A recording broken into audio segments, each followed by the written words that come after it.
Assalamualaikum warahmatullahi wabarakatuh. Balik lagi di channel CPN Tutorial. Kali ini saya akan membagikan tutorial yaitu cara tombol nomor mengeluarkan suara ketika disentuh.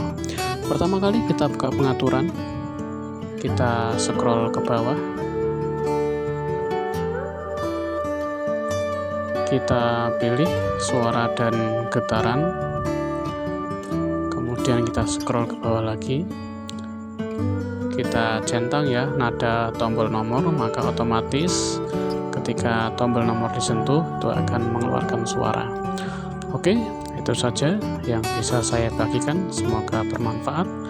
Jangan lupa like, share, dan juga subscribe. Sekian, terima kasih.